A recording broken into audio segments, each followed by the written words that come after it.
Bruno Bettelheim, qui était aussi psychanalyste, défend l'idée de ce que l'excision, comme la circoncision, est un rite de passage qui vise à introduire les jeunes pubères dans la société des adultes. Mais il ne s'arrête pas là. Il pense aussi que l'excision a été imposée aux filles par les hommes et qu'elle vient montrer aux pubères, à partir de son corps, dans quelle position sexuelle il se situe, à savoir femme ou homme. En s'appuyant sur la pensée de Freud et d'Abraham, Françoise Dolto met en évidence qu'entre le 25e et le 30e mois, dans une période nommée phallique, le corps tout entier est phallicisé par l'enfant. Nous ne pouvons pas exclure que dans la vie des êtres qui parlent, comme vous et moi, un moment d'amour a dominé notre relation avec l'adulte. Pensez maintenant, mesdames, je fais appel à vous particulièrement, si cela est accessible à votre mémoire ou à votre humour. Pensez à vos jeux de séduction auprès d'un adulte, votre mère, votre père, peut-être le frère, voire un oncle.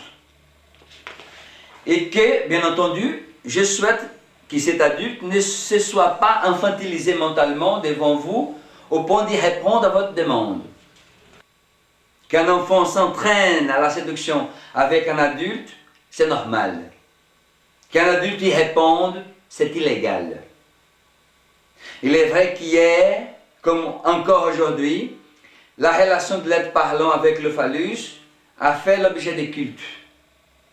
Ne peut-on pas attendre, avec Lacan, que le repérage de l'être dans les désirs de l'autre, avec un grand A, repérage où l'être deviendra sujet de son propre désir, passe par la symbolique et surtout par le signifiant?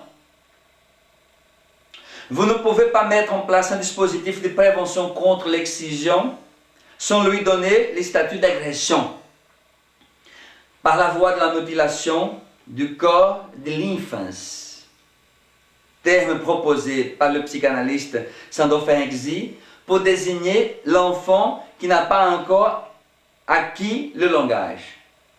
Infance, parce que pour certains groupes humains, il n'a pas son mot à dire. Il n'y a pas d'acquisition du non verbal dans une communauté de gens où l'ignorance règne.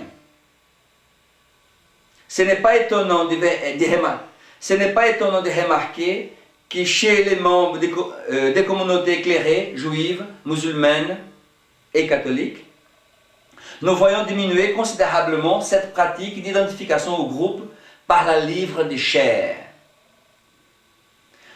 Pour une de mes patientes, d'origine africaine, de formation médicale, musulmane et pratiquante, l'excision est, selon ces mots, un acte barbare. Généralement, les hommes ne pratiquent pas l'excision. Comment comprendre que des femmes, elles-mêmes excisées, fassent subir à des petites filles ce que quelqu'un leur avait fait subir dans leur enfance?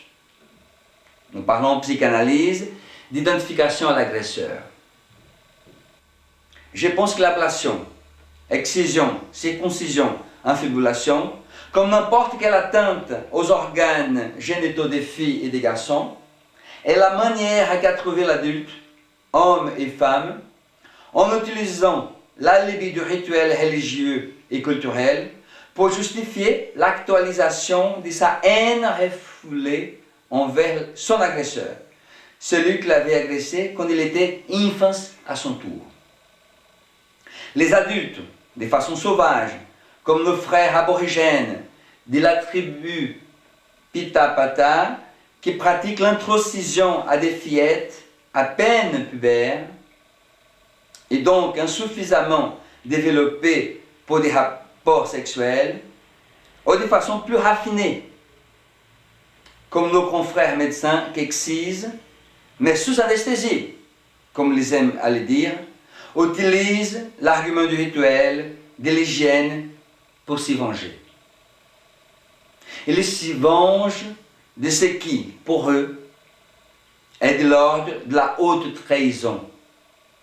Haute trahison commise par les adultes le plus proches d'eux, enfants. Adultes censés les protéger durant cette période d'impuissance qu'est l'enfance. Si nous partons de cette hypothèse, ne peut-on pas trouver ici la réponse à l'acharnement de quelques-unes et quelques-uns à la manutention de ces pratiques sanglantes? Une mutilation n'a jamais été un rituel de passage. Affirmer cela est une tentative adulte de nier et d'essayer de justifier intellectuellement la pression exercée par les membres du groupe, lesquels, ayant été mutilés, cherchent réparation dans la vengeance. Les tribus, les peuples, les religions, en un mot, le groupe, visent ensemble à croire qu'il est immortel. Ils visent ainsi à se protéger fantasmatiquement du réel. Ce qu'avait dénoncé Freud et poétiquement Fernando Pessoa dans le poème Bureau de tabac. Il mourra et je mourrai. Il laissera son enseigne, je laisserai des vers. Plus tard, l'enseigne aussi mourra. Et les vers aussi. Plus tard encore, mourra la rue où se trouvait l'enseigne, et la langue en laquelle les vers furent écrits. Ensuite, mourra la planète tournante où tout ça a eu lieu. Je vous remercie de votre attention.